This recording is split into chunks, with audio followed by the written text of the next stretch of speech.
একদিন বিশ্বনবী হজরত মুহাম্মদ সাল্লাল্লাহু আলাইহি সাল্লাম হজরত ফাতেমা রাদিয়াল্লাহু আনহার বাড়িতে যাওয়ার জন্য রওনা করলেন। বিশ্বনবী হজরত মুহাম্মদ সাল্লাল্লাহু আলাইহি সাল্লাম মা ফাতেমার বাড়িতে এসে তার ঘরে প্রবেশ করে দেখলেন যে হজরত ফাতেমা রাদিয়াল্লাহু আনহা অঝরে কান্না করছেন। বিশ্বনবী হজরত মুহাম্মদ সাল্লাল্লাহু আলাইহি সাল্লাম তখন মা ফাতেমাকে জিজ্ঞেস করলেন, হে মা ফাতেমা, তুমি কেন কান্না করছো? হজরত ফাতেমা রাদিয়াল্লাহু আনহা তখন বললেন, আব্বা গো, আজকে 3 দিন হয়ে গেল আমাদের চুলায় আগুন ধরেনি। নবীজি তখন বললেন, মা গো, বুঝেছি, তুমি বুঝি আমার গরিবী অবস্থা দেখে কান্না করছো?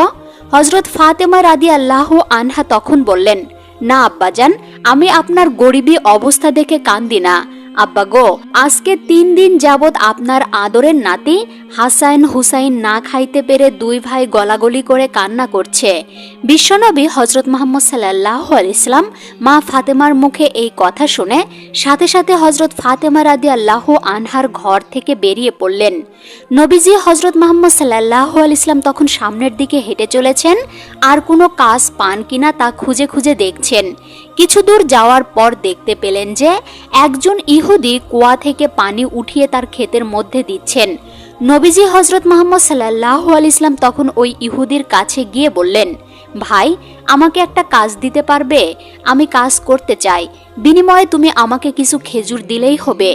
ইহুদি তখন বলল, আমি তো একজন কাজের লোকই খুঁজছিলাম। বেশ, তুমি যদি এই কুয়া থেকে বালতি দিয়ে পানি উঠিয়ে দিতে পারো তাহলে প্রতি বালতি পানির বিনিময়ে তোমাকে 2টা করে খেজুর দেওয়া হবে। বিশ্বনবী হজরত মুহাম্মদ সাল্লাল্লাহু আলাইহি সাল্লাম তখন বললেন, ঠিক আছে, আমি তাতেই রাজি। অতঃপর বিশ্বনবী হজরত মুহাম্মদ সাল্লাল্লাহু আলাইহি সাল্লাম কুয়া থেকে রশি লাগানো বালতি দিয়ে পানি উঠানো শুরু করলেন।